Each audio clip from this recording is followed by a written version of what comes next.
Bonjour tout le monde. Dans le précédent vidéo, j'avais fait un tutoriel comment installer Oracle Linux 9 sans interface graphique, donc une version minimum. Dans cette vidéo, je vais vous montrer comment installer une interface graphique. Donc, par exemple, mettons que vous avez changé d'idée en cours ou vous avez besoin, après quelques temps, d'une interface graphique à votre serveur minimal de Oracle Linux 9. Je vais vous montrer comment faire. Donc, je suis sur mon serveur. Je vais me connecter avec mon utilisateur, donc user 1, je vais rentrer mon mot de passe. Donc, je vais faire les commandes nécessaires pour installer l'interface graphique. Pour commencer, on va faire la mise à jour du serveur pour avoir la dernière version de tous les paquets installés. Donc, la commande, c'est sudo dnf update. Donc, sudo, c'est pour lancer la commande avec les droits d'administrateur. DNF, c'est le programme en Oracle Linux pour installer les paquets, pour gérer les paquets en fait. Donc, on peut installer, modifier, updater. Et la commande update, c'est juste pour dire que c'est un update cette fois-ci qu'on veut faire. Je fais Enter pour lancer la commande. Là, vu que je fais sudo, donc pour avoir les droits d'administrateur, ça me demande le mot de passe de mon utilisateur pour être sûr que c'est bien moi. Bien sûr, il faut que l'utilisateur soit administrateur. Dans mon précédent vidéo, j'avais fait que user 1 avait les droits d'administrateur. Donc, c'est pour ça qu'il peut utiliser la commande sudo.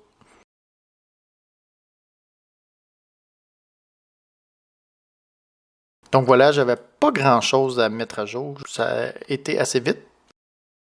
La prochaine étape, ça va être d'installer les paquets nécessaires pour avoir une interface graphique. Donc la commande, ça va être celle qui est écrite à l'écran. On va la passer mot par mot. Donc sudo dnf, on l'a vu précédemment, c'est quoi que ça faisait. Sudo pour super user, dnf pour gérer les paquets. Ensuite, on a la commande group install qui permet d'installer des groupes de paquets, donc plusieurs paquets qui est dans ce groupe. Donc ensuite, après group install, il faut dire le nom du groupe, du groupe qu'on veut installer. Donc dans la documentation, j'ai trouvé que c'était serveur with GUI, donc avec des espaces. Vu qu'il y a des espaces, c'est pour ça qu'il y a les guillemets. Donc il faut vraiment inscrire avec les guillemets et les espaces.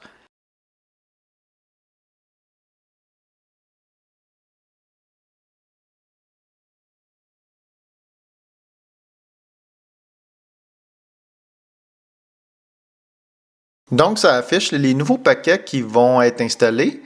On voit qu'il y a 744 nouveaux paquets qui vont être installés, puis 873 MB de paquets qui vont être téléchargés, puis 2.4 GB qui va être installé. C'est quand même une grosse installation.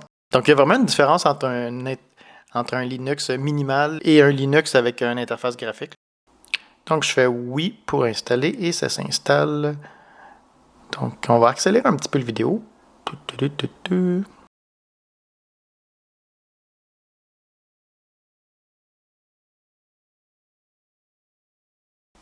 Voilà, c'est terminé.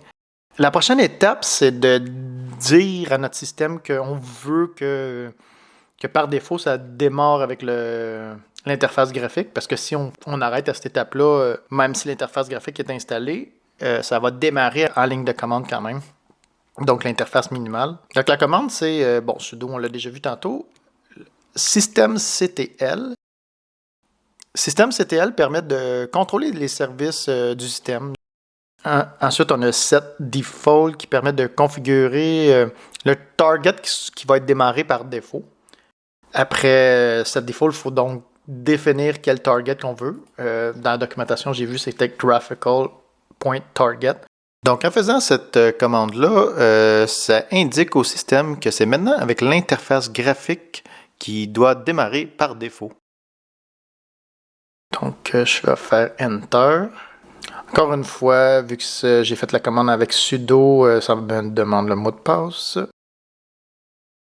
Et là, on va redémarrer le système pour démarrer avec notre belle interface graphique. Donc, sudo reboot.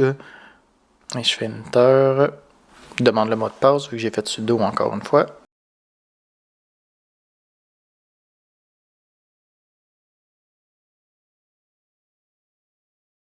Voilà, donc c'est vraiment comme si vous aviez installé l'interface graphique lors de l'installation de votre système Linux. Je choisis mon user 1, je rentre le mot de passe, et là, c'est GNOME qui va démarrer. Et voilà. Je clique sur Activité, j'ai ma liste de programmes installés, les utilitaires, ensuite, je vais revenir en arrière. On a les paramètres, etc., qu'on peut gérer des paramètres de GNOME et de système. Ensuite,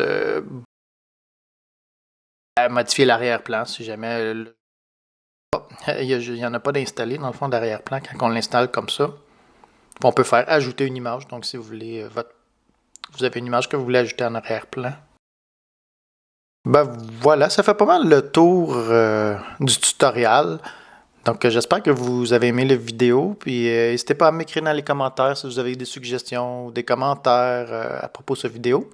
Ça va me faire plaisir de vous lire et d'ajuster mes futures vidéos selon les commentaires. Donc, je vous souhaite une bonne fin de journée. Bye bye.